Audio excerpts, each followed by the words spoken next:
Puji Tuhan, Shalom, Assalamualaikum, Om Swastiastu, Namo Buddhaya, salam kebajikan, dan salam cinta damai dari saya, Perianto Zamasi. Bapak Ibu, saudara-saudari dimanapun berada pada kesempatan sore hari ini, saya mengajak kita untuk mendengarkan sebuah ocehan ya dari Muhammad Yusuf ya, karena beliau ini mencoba menanggapi sebuah video dari seorang mualaf asal Aceh yaitu Effendi Usman ya, ini soal bagaimana agama Islam boleh berkembang ya atau disiarkan begitu teman-teman ya. Dan tidak lagi berlama-lama, langsung saja kita akan melihat saja apa yang menjadi ocehan Muhammad Yusuf lewat video yang satu ini. Dan ini dia. Orang Nasrani, Yahudi, semua orang kafir yang mengatakan kepada Anda Islam dikembangkan, diekspansi dengan perubahan darah, katakan iya. Memang iya. Karena banyak orang Islam, subhanallah, kayak orang yang ketakutan kalau dikatakan Islam itu disebarkan dengan pedang. Saya katakan ikhwas sekalian, memang Islam dikembangkan dengan pedang. Assalamualaikum warahmatullahi wabarakatuh, Bapak Ibu semuanya. Kembali lagi dengan saya Muhammad Yusuf. Kali ini kita akan menanggapi dan mereaction dari videonya Kristen, yang mana Kristen ini menunjukkan kepada publik video dari seorang ustadz yang sudah mereka potong-potong lalu agar publik salah paham. Jadi seakan-akan mereka ingin menunjukkan bahwa agama Islam itu kejam, agama Islam itu bengis, umat Islam menyebarkan agamanya dengan pedang.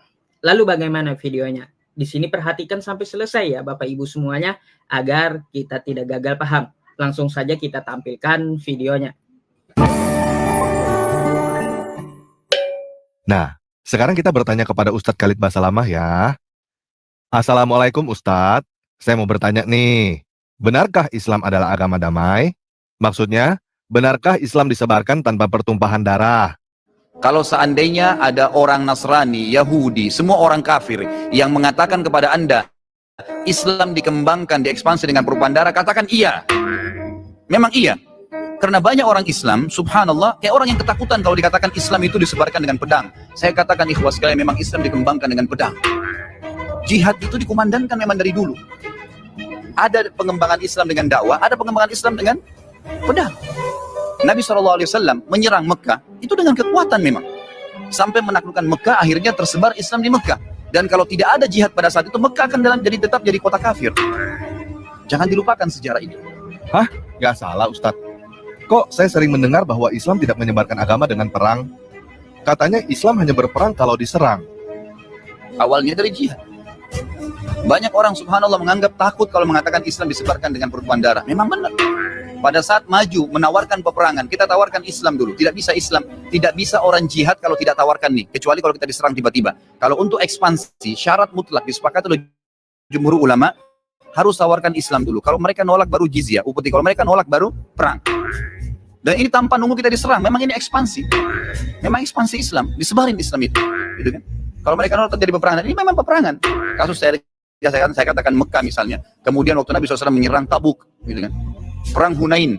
Waktu Nabi SAW melanjutkan menyerang wilayah-wilayah yang mendekati kota Taif. Gitu kan? Dan banyak peperangan yang lain. Nabi SAW ekspansi Islam. Tapi kita fair datang, menawarkan Islam. Nolak, baru kemudian ya, kita bayar jizyah. Kalau nolak baru perang. Oh begitu. Ya. Berarti Islam bukan hanya berperang kalau diserang. Islam menyerang atau ekspansi untuk menyebarkan agama. Untuk ekspansi, pertama menawarkan Islam, kalau menolak disuruh bayar jizyah, kalau menolak baru perang. Betul ya? Oke, sebelum kita dengarkan dulu ocehan Muhammad Yusuf ini, saya ingin putar kembali teman-teman, karena saya ini melihat ada sedikit yang agak lucu, bukan lucu tapi memang merasa seram juga ya mendengarkan hal yang seperti ini, karena soal untuk menyampaikan yang namanya Islam itu atau agama Islam ini memang betul-betul dengan pedang ya, atau dengan kekerasan gitu ya. Dan ini nggak tahu nanti bagaimana ini ocehannya si Muhammad Yusuf. Tapi sebelumnya kita akan dengarkan dulu tadi penjelasan dari Khalid Basalamah ya. Tampilkan videonya. Oke ya. Ini bagus sekali. Nah, sekarang Ini kita juga bertanya tanpa kepada lagi Ustadz nih. Khalid Basalamah ya. Assalamualaikum Ustadz, saya mau bertanya nih. Benarkah Islam adalah agama damai? Maksudnya, benarkah Islam disebarkan tanpa pertumpahan darah? Kalau seandainya ada orang Nasrani, Yahudi, semua orang kafir yang mengatakan kepada Anda Islam dikembangkan, diekspansi dengan perubahan darah, katakan iya. Memang iya. Karena banyak orang Islam, subhanallah, kayak orang yang ketakutan kalau dikatakan Islam itu disebarkan dengan pedang. Saya katakan ikhwas sekalian, memang Islam dikembangkan dengan pedang. Jihad itu dikumandangkan memang dari dulu. Ada pengembangan Islam dengan dakwah, ada pengembangan Islam dengan pedang. Nah itu dia Nabi ya. SAW menyerang Mekah itu dengan kekuatan memang. Ya, jadi ada dua ya, penyebaran itu ada dengan dakwah dan ada juga dengan perang ya. Jadi jelas ya. Oke, jelas sekali teman-temannya, bukan kita yang bilang tapi memang ini langsung dari Khalid Basalamah ya. Oke, lanjut. Sampai menaklukkan Mekah, akhirnya tersebar Islam di Mekah. Dan kalau tidak ada jihad pada saat itu, Mekah akan tetap jadi kota kafir. Jangan dilupakan sejarah ini. Hah? Nggak salah Ustadz. Wow, Kok saya sering mendengar bahwa Islam tidak menyebarkan agama dengan perang? Katanya Betul. Islam hanya berperang kalau diserang. ya, ya. Awalnya dari jihad. Banyak orang subhanallah menganggap takut kalau mengatakan Islam disebarkan dengan pertumpahan darah. Memang benar. Pada saat maju menawarkan peperangan, kita tawarkan Islam dulu. Tidak bisa Islam, tidak bisa orang jihad kalau tidak tawarkan nih. Kecuali kalau kita diserang tiba-tiba. Kalau untuk ekspansi, syarat mutlak disepakati oleh jumhur ulama, harus tawarkan Islam dulu. Kalau mereka nolak baru jizyah, upeti. Kalau mereka nolak baru perang. Wow. Dan ini tanpa nunggu kita diserang. Memang ini ekspansi. Wow. Memang ekspansi Islam, disebarin Islam itu. Gitu kan? Kalau mereka nolak terjadi peperangan, ini memang peperangan. Kasus saya katakan Mekah misalnya. Kemudian waktu Nabi SAW menyerang Tabuk, gitu kan? Perang Hunain. Waktu Nabi SAW melanjutkan menyerang wilayah-wilayah ya yang mendekati kota Taif, gitu kan? Dan banyak beberapa peperangan yang lain. Nabi SAW ekspansi Islam. Tapi kita fair, datang menawarkan Islam, nolak, baru kemudian ya kita bayar jizyah. Kalau nolak baru perang. Oh begitu. Wow. Ya, ya. Wow, sekali ya. Berarti Islam bukan hanya berperang kalau diserang. Islam menyerang Betul. atau ekspansi untuk menyebarkan agama. Untuk ekspansi, Wow. pertama menawarkan Islam, kalau menolak disuruh bayar jizyah, kalau menolak baru perang. Betul ya? Waduh. Bapak Ibu semuanya, Nah, ini di sini kita ini jelaskan rekannya dulu kepada semua. kawan kita di luar agama Islam ya. Mungkin mereka gagal paham apa yang dimaksud oleh Ustadz Khalid. Kata Ustadz Wah, Khalid, gimana? Islam itu disebarkan ya pada zaman dulunya dengan dakwah dan dengan pedang. Jadi jangan takut mengatakan kepada kawan kita di luar agama Islam bahwa Islam itu diekspansi atau disebarkan dengan pedang. Tapi kalau kita melihat fakta di Indonesia, Islam disebarkan tidak dengan pedang gitu ya. Hanya penjajah yang menyebarkan agamanya dengan pemaksaan dan dengan peluru. Siapa? Halo. Ini dia malah mengalihkan ini isu. Ini dia mengalihkan pembahasan dari Basalamah. Oke, kita akan lanjut dulu Yang teman-teman. menjajah Ini Indonesia dan apa agamanya? Silakan Anda jawab sendiri dan Anda tahu sendiri jawabannya ya. Lalu betulkah Oke, sebentar. Halo, Anda harus bisa bedakan ya, bahwa tadi yang dibahas oleh Khalid Basalamah itu benar-benar untuk menyebarkan agama Islam. Sedangkan kalau di Indonesia itu soal ada ya memang 350 tahun. Ya, Belanda datang ke Indonesia untuk menjajah, sekali lagi itu bukan untuk menyebarkan agama. Anda harus bisa mengerti soal ini, walaupun memang rata-rata mereka pada saat itu beragama Kristen. Ya, nggak usah mengalihkan pembahasan dong kawanku. Oke, lanjut lagi ya. disebarkan dengan pedang? Tidak mungkin dong sahabat Nabi mengangkat pedang untuk mengupas bawang. Lalu mengapa? Seperti yang dicontohkan Ustadz Khalid ketika Fathul Makkah. Ya, dengan kekuatan militer, Nabi kita merebut kota Mekah dengan pedang artinya. Jadi Islam itu disebarkan dengan pedang dong. Ada aturannya kan tadi. Pertama ditawarkan dulu, kalau tidak mau membayar jizyah, kalau tidak mau juga ya mau nggak mau diperangi gitu. Ada aturan dan syarat dari peperangan. Baik, mengapa Nabi kita ya menyerang kota Mekah, membebaskan kota Mekah dengan senjata atau pedang? Baik, pertama ada dari Ka'ab bin Ashraf yang diperintahkan Nabi untuk dibunuh karena menghina Nabi dan mengkhianati piagam Madinah. Itu yang pertama. Oke. Yang kedua, dari piagam Madinah ya telah dikhianati juga oleh kaum kafir Quraisy. Pada saat itu Bani Bakar menyerang Bani Khuza'ah dan Bani Khuza'ah mengadu ke Madinah kepada Rasulullah Shallallahu Alaihi Wasallam.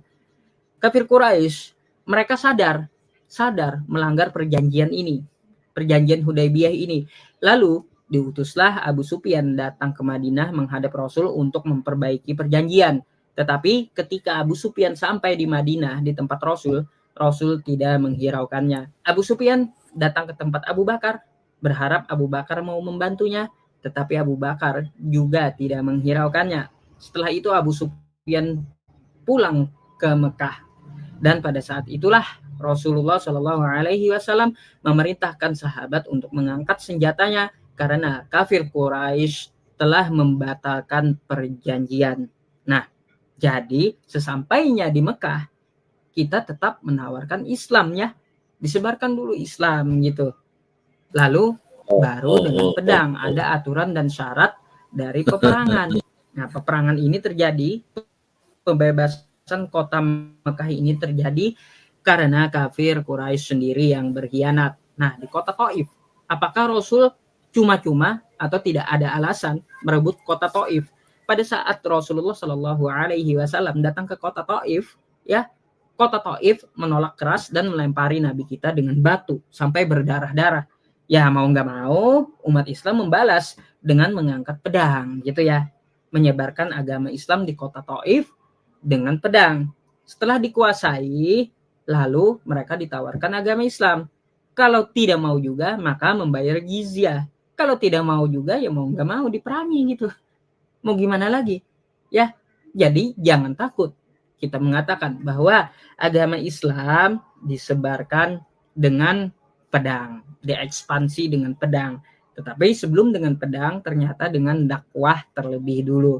Ya, Ustadz Khalid memang tidak ada menjelaskan bahwa Rasul kita berdakwah lebih dulu sebelum terjadi peperangan gitu ya. Baik, kita lanjut. Yakin gak nih Ustadz bahwa ini adalah apa yang diajarkan dalam agama Islam? Kita harus tahu memang ini ibadah dalam agama. Ini adalah ibadah. Ini ibadah dalam agama. Jangan karena kita dikatakan teroris lalu kemudian kita tidak berani jihad. Nah, ada jihad itu. Tapi pada tempatnya dan waktunya, gitu kan? Pada tempatnya dan waktunya. Pertama Allah SWT mengatakan, kalian harus punya persiapan, keterampilan untuk berperang. Dan itu untuk menakut-nakuti musuh-musuhnya Allah. Memang dianjurkan. Nabi SAW menyuruh kita punya persiapan. Nabi SAW tiap hari melatih sahabatnya berkuda, melempar tombak, memanah, berenang. Bahkan beliau mengatakan, ajarkan anak kalian menunggangi kuda sementara kuda itu berlari dan suruh dia loncat di atasnya. Para sahabat tiap hari melatih diri mereka dengan keterampilan. Bukan untuk terorisme, bukan untuk merebut haknya orang lain, tapi untuk membela agama Allah Subhanahu Wa Taala. Karena itu asasnya jihad. Kata Nabi SAW, siapa yang berperang ya untuk meninggikan kalimat la ilaha illallah, dia akan masuk surga. Memang itu targetnya. Bukan untuk terorisme, Bukan untuk terorisme, tetapi untuk menakut-nakuti orang. untuk menakut-nakuti musuh-musuhnya Allah. Memang dianjurkan. Bukan untuk terorisme, tetapi untuk menakut-nakuti orang. Yang disebut dengan terorisme ya menakut-nakuti orang itu, Waduh, Ustaz. gimana? Menebarkan teror. Jadi, apakah umat Islam boleh membunuh, Ustaz? Pertanyaannya, bolehkah saya membunuh orang yang menghina Nabi SAW? Kalau kita kembali ke dalil, boleh. Kalau kembali ke dalil, boleh. Nabi SAW pernah menyuruh para sahabat membunuh Ka'ab bin Ashraf. Baca dalam riwayat Bukhari. Saya yakin orang di luar agama Islam akan gagal paham apa yang dikatakan oleh Ustadz Khalid Basalamah ini. Yang pertama, apa yang dikatakan beliau? Orang yang berjihad itu adalah ibadah. Ya betul. Di zaman Rasulullah Shallallahu Alaihi Wasallam, orang yang berjihad dengan cara berperang di jalan Allah itu ibadah, syahid. Itu adalah hal wajar. Terus menakut-nakuti musuh Allah, tapi bukan untuk teror. Disesuaikan tempat dan keadaannya. Nah, ini salah satunya dicontohkan oleh Abu Ubaidah. Ketika Abu Ubaidah masuk menerobos ke barisan musuh di perang Badar, lalu dia mengalahkan musuh ya pada saat itu di barisan musuh sendiri. Nah, ini adalah salah satu contoh menakut-nakuti musuh Allah agar pasukan dari perang Badar ini, dari musuhnya ini, ciut nyalinya. Ini yang dimaksudkan oleh Ustadz Khalid Basalamah ketika menakut-nakuti musuh Allah, bukan untuk teror, tapi sesuaikan tempat dan keadaannya. Jadi agar kawan kita tidak gagal paham gitu. Bukan saat damai lalu menakut-nakuti orang, bukan begitu ya. Tapi bukan untuk teror, sesuaikan tempat dan keadaan. Contohnya di peperangan Badar yang dilakukan oleh Abu Ubaidah yang masuk ke dalam barisan musuh dan mengalahkan musuh di barisannya sendiri. Nah, ini salah satu cara menakut-nakuti musuh Allah ya. Itu yang dimaksud. Baik, kita lanjut. Yuk kita baca Al-Quran surah 9 ayat 123. Oke, lanjut. Wahai orang-orang yang beriman, perangilah orang-orang kafir yang di sekitar kamu, dan hendaklah mereka merasakan sikap tegas darimu, Dan ketahuilah bahwa Allah beserta orang yang bertakwa. Jadi begini teman-teman yang muslim. Saya tahu bahwa banyak dari kamu sebenarnya adalah orang yang baik. Saya tahu bahwa sebenarnya banyak dari kamu yang tahu bahwa perang itu cuma membawa bencana dan penderitaan. Menang jadi arang, kalah jadi abu. Tetapi kenyataannya, surah 9 ayat 123 ini ada di dalam Al-Quran. Baik, untuk ayat Al-Quran yang dibawa tanpa ragi ini, Al-Quran itu diturunkan ayatnya, pasti ada sebabnya, yang kita sebut dengan asbabun nuzul. Quran surah At-Taubah ayat 123 ini mengapa diturunkan? Karena pada saat itu, umat Islam atau tentara Islam mendapat dua tekanan. Yang pertama, tekanan dari kaum kafir Quraisy yang dekat. Yang kedua, tekanan dari Imperium Romawi. Lalu yang mana didulukan? Yaitu perangilah orang-orang di sekitarmu. Artinya lebih didahulukan memerangi kafir Quraisy karena mereka menekan militer Islam pada saat itu. Ya, jadi seperti itu. Penyebab ayat itu turun harus kita perhatikan. Bukan langsung di framing seperti framingan Kristen ya. Jadi kita harus bertindak tegas pada saat itu ya, diperintahkan oleh Allah melalui Rasulnya, bertindak tegas dan keraslah terhadap orang yang memusuhi agama Islam, lalu perangilah orang-orang di sekitarmu, artinya lebih dulu dibereskan orang yang memerangi yang lebih dekat, bukan Imperium Romawi yang lebih jauh. Jadi seperti itu maksudnya ayat itu diturunkan Bapak Ibu semuanya, bukan tidak ada angin, tidak ada hujan, lalu kita disuruh membunuh orang kafir, bukan begitu ya. Lalu kita disuruh membunuh tetangga kita, bukan begitu. Karena umat Islam pada saat itu mendapat tekanan dari Imperium Romawi dan dari kafir Quraisy. Mana yang didahulukan untuk ditindak tegas? Apakah Imperium Romawi? Apakah kafir Quraisy? Jawabannya kafir Quraisy. Karena Allah Subhanahu wa taala memerintahkan orang yang di sekitar kamu. Jadi yang dekat dulu yang diperangi karena mereka menekan lebih keras yang dekat ini. Jadi seperti itu. Kalau kita contohkan ke sosial, ya bukanlah karena ayat ini untuk di waktu peperangan, bukan untuk di waktu bermuamalah, bukan. Kalau ada tetangga kita, dia kafir, langsung kita bunuh. Perangilah orang kafir di sekitar kamu. Bersikaplah keras dan tegas. Bukan kayak gitu. Ya kepada tetangga langsung diperangi, bukan maksudnya. Jadi asbab ayat ini ketika umat Islam mendapat tekanan dari Imperium Romawi dan tekanan dari kafir Quraisy. Jadi diperintahkan Allah bersikap tegas dan keraslah kepada orang-orang kafir di sekitar kamu, artinya yang didahulukan adalah sekali lagi yaitu kaum kafir Quraisy. Begitu maksud ayat tersebut, bukan ayat untuk bersosial ya.